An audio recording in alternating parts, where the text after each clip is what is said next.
Herzlich willkommen in Brenickshütte. Wir starten unsere Tour heute im Außenbereich und schauen mal, was sich so alles zu bieten hat.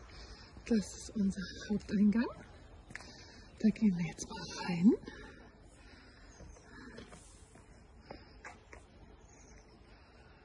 Und wir haben ein kleines Türchen, wir haben aber auch ein wunderschönes, riesengroßes Tor. Als Einfahrt hier vorne sind die Mülltonnenboxen. Das ist unser Carport. Da gibt es noch schöne Sachen, wie zum Beispiel einen Fahrradanhänger, den man auch als Jogger benutzen kann. Und hier geht es in den Garten. Ein Blick nach oben auf die Terrasse mit momentan noch eingepackter Sitzgelegenheit. Ein Fußballtor, unsere Außenholzbank, der Kinderspielturm. Im Hintergrund kann man schön den Feuerplatz sehen mit unserem Dreibeingrill.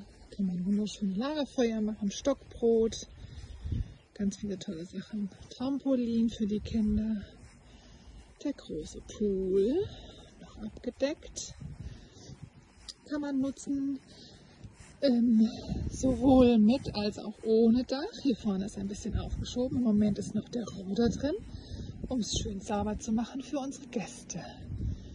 Hier der Whirlpool inklusive Außendusche und Poolhaus für die Technik. Außerdem kann man sehen hier der Eingang zu unserer wundervollen Fresssauna. Können wir mal reingehen.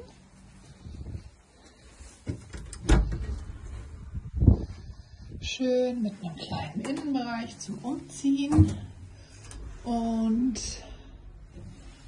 mit ganz tollem Ausblick.